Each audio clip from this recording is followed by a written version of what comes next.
नमस्कार, मी माधुरी मोरे. आपण पाहत आहात ग्रामीण कट्टा. श्री क्षेत्र आळंदी येथे माऊली समाधी यांच्या सोहळ्यानिमित्त आपण डिटेल पाहूयात. संपूर्ण महाराष्ट्रातून आळंदीला माऊलींच्या दर्शनासाठी दिंड्या आलेल्या आहेत. साधू संत याची घरा तोची दिवाळी दसरा. सालाबादाप्रमाणे गेल्या 21 वर्षांपासून असणारी ही परंपरा आतापर्यंत कायम चालू आहे. श्री क्षेत्र बाबळेश्वर ते श्री क्षेत्र आळंदी देवाची येथे जाणारी वारकरी दिंडी, पायी दिंडी सोहळ्याचे तसेच कीर्तनास 7 मळगंगा वारकरी शिक्षण संस्था गोळंचवाडी या पायी दिंडी यात्रेत मोठ्या संख्येने भजन मंडळ वारकरी उपस्थित होते. विक्रम गुंजाळ यांनी चांगल्या प्रकारे सहकार्य केले आहे. ही दिंडी गोळंचवाडी येथून प्रस्थान झाली असून मंगळवार ते रविवार समस्त पंचक्रोशीतील माऊली या दिंडीत सहभागी होते. निवेदक माधुरी मोरे, संपादक भरत मोरे, प्रतिनिधी विक्रम गुंजाळ. असेच नवनवीन व्हिडिओ पाहण्यासाठी ग्रामीण कट्टा या चॅनलला नक्की सबस्क्राईब करा. सालाबाद प्रमाणे याही वर्षी आमची मळगंगा पायदिंडी सोहळा गुळंचवाडी ते आळंदी देवाची ज्ञानेश्वर महाराजांच्या समाधी सोहळ्यासाठी व दर्शनासाठी येत असताना गेले 35 वर्षाची परंपरा गुळंचवाडी गावात सातत्याने टिकून ठेवली आणि आजही 100-150 माणूस आमच्या मळगंगा पायदिंडी सोहळ्यामध्ये पायी येऊन या ठिकाणी प्रदक्षिणा, महाप्रसाद आणि चांगल्या प्रकारे नामस्मरण घेतलेलं आहे. साधू संतांचे दर्शन झालेलं आहे. त्याबद्दल मी माऊलींचं हार्दिक आभार मानतो. माऊली चरणी अशी प्रार्थना करतो की ही आमची मळगंगा पायदिंडी सोहळा चंद्र सूर्य आहे तोपर्यंत सतत चालू राहू दे.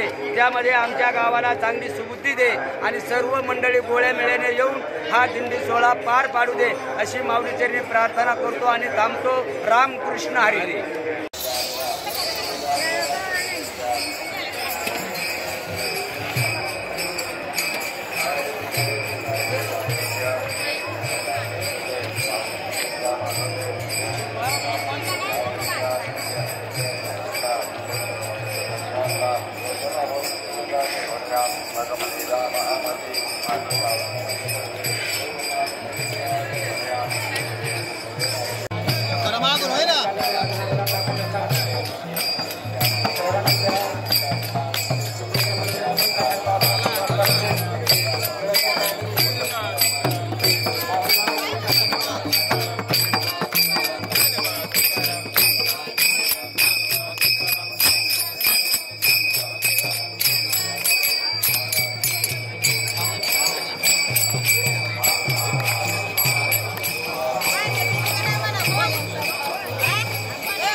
आली आली आली.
काय तर बोला तुम्ही.